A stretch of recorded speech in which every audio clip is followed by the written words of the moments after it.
Now, what you're about to hear is the raw, unedited audio before it gets cut down for our video reviews. So to make sure we have enough material for our video reviews, we sit down and we usually have a very long stream of consciousness conversation.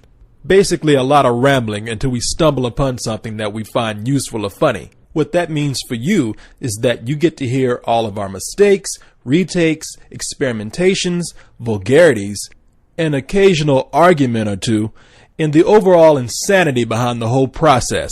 So with that said, thanks for listening, and I hope you enjoy. Hellboy. Hell yeah. See, I used to think that was my name when I was a kid because my dad was always going, Hellboy! How come I can't call you boy? You always get upset when I call you that. Yeah, I don't like you doing it just now either. Oh, sorry. Yet take off the pointy hat and the sheet. Yeah, exactly. No, it's funny because I really want to like this. I mean, it's a big ass red man running through the city smoking cigars with a fucking tail. I mean, how can that go wrong? But I don't know. It's just not much there for me. It's pretty and it's colorful. It's fun to look at. It has some of the best character design I've ever seen in anything. I mean, fuck Lucas and his like casino. This has got it going. But there's nothing there. These people, they don't feel real, or who gives a shit about them? What you guys don't realize is that this is very accurate to the source material. like the Hellboy comic that this is based on by Mike Mignola. It's like everybody likes this comic because the guy's art is so good, and he draws the kind of stuff that people are into. But when you ever read it, it's like the stories are just kind of like never like, I didn't really get anything out of it. There's nobody to really have an emotional attachment to. So when they don't do it in the movies, it's almost hard to fault them for that. Now, see, I agree with you with the comic. I've never been a huge fan of the comic. I like some of the originality there. I like some of the story concepts. I love the just general weirdness. But I'm right there with you. I don't feel the soul coming out of the comic book. However, I completely disagree with you. I love this movie. I actually think this movie is far superior to the last one. I think it's absolutely visually gorgeous. You've never seen anything like this. It's just so unbelievably unique in some of the weird things that he does. It's like he took Pan's Labyrinth and just added a budget to it and got to do all the things that's going on in his head, and it was just phenomenal to watch, and I absolutely love the story. Wow, I've never seen anything like this. I saw Hellboy 1. I've seen the Muppet Show. Dude, except that Hellboy 1 never was able to do anything like the troll market here. They kept hamstringing him on the budget, and he was never able to do any of the things he really wanted to do. I will give you that I did like this better than the first one. I mean, obviously by the fact that I fell asleep in the first one and didn't fall asleep in this one. And there was a lot more going on. But I also have to say that like the main bad guy, the one who looks like Elric the goth rocker, or he's sort of like a cross between Tom Cruise in Interview with a Vampire and Tom Cruise in The Last Samurai. He's drizzed. But that guy, his right hand man, he looked like he stumbled off the set of Meet the Feebles and just kept looking for like, I'm sure Peter Jackson's around here somewhere, and if I could just find the right soundstage. Are you talking about the troll? Yes. Yeah, dude, that troll was freaking awesome. Are you fucking kidding me? That was.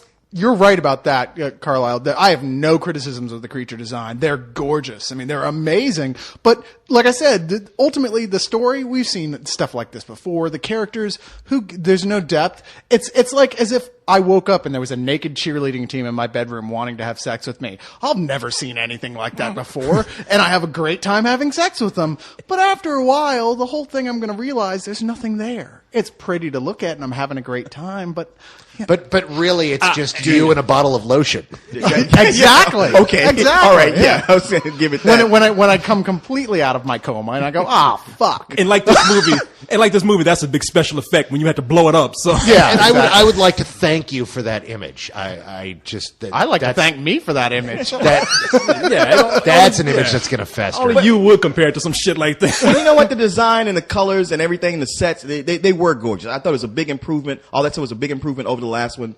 But the things I didn't like about the first one, which is the story and the characters, the same problems were back again. It's like these things, like when it's action going on, it's either full-blown action happening or you get to parts where they're talking with each other and interacting, and these people talk and react in a way that human adults do not. It's like Guillermo del Toro can write well when he's doing it in Spain, but when he gets to America, his English is clearly not that good because he can't write people in a way that's convincing. Yeah, once he crossed the border, all his writing skills just go. The writing skills are, no, I ain't going over there. The story was by him and Mike Mignola, so, if that says anything. Shit, took 2 people to write this shit? Yeah, I know. Goddamn, what did they do? Just pull shit from a hat and just string sentences together? Because this shit... Dude, look, you were on crack. No, you were on... I'm sorry. No, you were on crack. I mean, this... Because you'd have to be on crack to think of some shit like this up. I mean, this is like Pan's Labyrinth if you threw more monsters in and took the script away. I think the guy's very talented, but shit, let me tell you what I really didn't like about this. First of all, for me to do that, you like the movie so much. Give a quick synopsis of what this movie's about. Movie picks up pretty much where the last one left off. We're in the BPRD. Some people have come, some people have gone, and Hellboy is starting to get a little bit out of control. He ends up becoming, getting recognized, being out in the open. Everything's wide open. So a new guy gets sent in from the government to take over. And I'm blanking on his name. Seth MacFarlane? Oh, the Krause? Yeah, Krause, who's voiced by Seth MacFarlane. Yeah, it's voiced by Seth MacFarlane as the goldfish in American Dad, pretty much. Yeah. So they come in, and at the same time, there's this elf prince who decides to... I know. You know what? I know you're being serious, but when I hear Elf Prince, I got to stop and laugh, too. Yeah, I'm sorry. I don't mean to make fun, but you cannot just say Elf and Prince in the same sentence without having somebody laugh. Yeah. Was it Edgar Winters or Johnny Winters? Who's into self-mutilation, too, let's not forget. I don't know what's up with that, but anyway. Albinos. Yeah. What are you going to do? So you have this elf prince. Okay. You know what? Okay, I'm sorry. We can't do this because I have to, in order to get where we're going, I have to say the words elf prince. and this is we're never going to get it. It's just let me.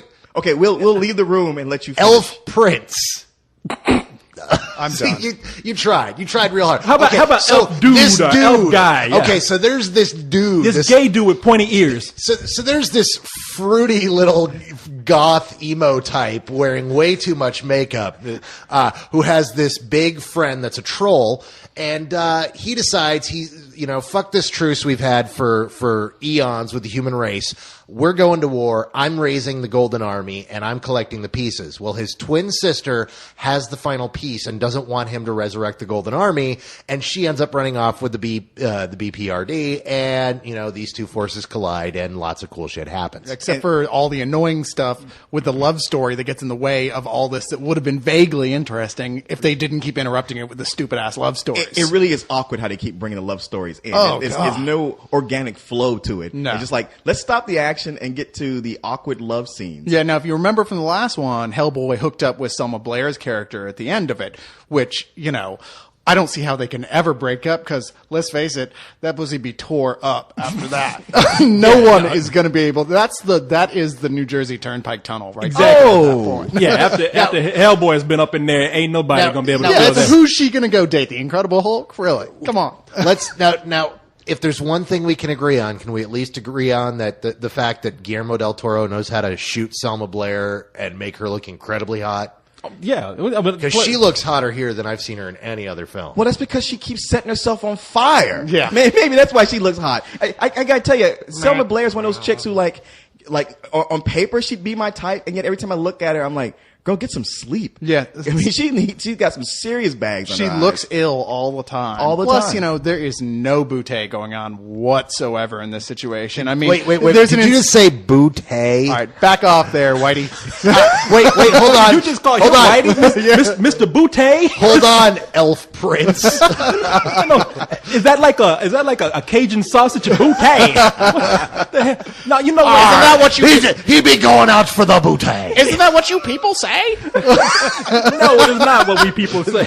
But there's an insinuation in the film that she's pregnant, and I couldn't help but think, what the fuck are you going to feed him with? I want to know. Yeah, I want to know what those babies look like. You got a bunch of little red devils who are on fire, setting the whole house on fire and shit running around. Yeah, this can't end well. No, not at all. I'm praying for a third one just to see that. And if there's any kind of porn out there that like fan art of porn between Selma Blair and Hellboy. Oh, stop! No, I- stop it now. Yeah, don't put that out there. now. We do not want anyone posting images like that on Spit. You do not. Dude, you are here. Here's And they Pandora's will. box. Here's Pandora's Tupperware, and here's you taking the corner of it and letting out something you cannot put back in. Actually, I was going to say I just want to see that. That's all. No, you've done it now. No, don't do it. He doesn't It's over, actually passe. want to see Elf that. Prince. Keep repeating to yourself. Elf The Prince. opinions of Corey Coleman do not necessarily reflect those of the rest of Anyone. the Spill crew Yeah. or anyone in the human universe. race. I never has, never will. I'm saying what I want to see. But no, the people in BPRD are a bunch of assholes, man. I mean, that is, if you are some kind of freak, if you're a human, not only are you like not part of the club, but you die on every mission. disposable. And yeah, nobody. You're a red shirt. And nobody gives a shit. I mean, you see Hellboy sitting up there looking at somebody get eaten alive, and he's like, what's the next one line I can think of? I know. He's not even helping him. He's like, oh, it sucks to be you, dude. Now, come on. What- Come on. yeah, That is not. he's looking That is down at not. that. He's looking at that dude. He's like, "There's a joke in there somewhere." No. Now, come And he on. called the guy by name too, so he clearly was friends with him, and just watched him get eaten. And is like, oh well. Okay. better Yeah, do no, me. now, come on. He clearly says, "Ah, crap." Yeah, but after he knew what was going on. Let's be a little. He's not like look at the whitey. He's getting eaten. No, he's just like, oh crap. There goes another one. Now we got to get a new Steve. There's a swarm of tiny cannibalistic monsters flying around you, fairies. thousands of them, and he's firing at them with a gun. With a gun, with a single shot gun. So All of them what- are shooting with one. It's like, hey, maybe you guys should leave. That's what I would do. I would run the opposite Or direction. someone would brought a flamethrower but or see, that's something. what Oh, wait. Batman would do. But that's not how Hellboy plays. Because Batman's smart. I don't even Exactly. I don't, but not, no, I'm not even talking about Hellboy because Hellboy can take it. I'm talking about all the human guys who are there who don't just run out of Get there. the F. Why did you even come in the building in the first place? I mean, this is what I'm talking about, where it's just like it's natural human instinct to run when something like that happens. yeah. The only person who even gets a personality or character in this at all who's human is Jeffrey Tambor, who unfortunately is kind of underused here. He's one of the best things about the first one. Yeah. And this one, they're just kind of like, oh, let's make a joke real quick, show Hellboy has contempt for him, and then we'll just slide him off. But see, to the side. y'all assuming there's going to be a third movie when I'm pretty sure that the BRPD, is that their name? The BPRD. BPRD is going to get sued by the Men in Black for ripping them off. yeah. The first half of that movie. Oh yeah, definitely. No, that first half of that movie is pretty much Man in Black. Yeah. Right down to like little comedic aliens in the background doing stuff. And look, I will say I did like the movie. I had a good time watching it. I just got kind of bored because I have no investment in these characters whatsoever. They don't give a shit. I don't give a shit. You know? Nobody gives a shit. Exactly. You pretty much sit there, let's have a give beer. A shit. Well, if y'all ain't worried about it, I'm not either. If you counted that theater, there is one shit there that Cargill deposited for this movie. I actually really enjoyed this film. I really liked the characters. I had a lot of fun with the film. I loved its sense of humor. I loved the visuals. I loved the story that it had to tell. It was a perfect summer event style superhero movie. I had a lot of fun with it. Every summer movie has been a perfect summer No, movie it for has you. no, it has not. Except for Sex in the City. See, this is what I was saying. Now, the only one that he didn't love was Wanted. The only one of the big like geared towards us movies that I haven't enjoyed so far this year. Yeah. No, not enjoyed, Carlisle. Loved. Every Now- one of them you say you loved. Now, hold on. The thing is, you guys have been through a lot of summers with me, and we have not had a summer like this in which I have been in love with this many things. This is as if Granted. Hollywood called me last year and said, okay, you know what? We're bouncing around some ideas, Carlisle. We want to see what you think. How would you like a new Indiana Jones movie? Oh, yeah. How about an Iron Man movie? Hell yes. Hulk? Sure. Get Smart? Oh, yeah. How about pandas doing kung fu? Well, we'll see how that works out. Robots? Fuck yeah. And how about Hellboy? You want another Hellboy movie? Yes, I do. This summer was fucking crafted for I me. think I like my dream better with the cheerleaders personally. Yeah, you would. No, you know what? I finally figured out what the fuck is wrong with Hollywood. Let's call Carlisle and see what he likes. I'm like, oh shit, okay, there we go. I don't know. We're picking it up for him. I'm recording now. Hit the emergency Carlisle button. Atomic energies to power. Were you the one who asked for Meet Dave too? No, this is Meet Dave goes along in that nice little pile of other movies that they slipped in there for everyone else. I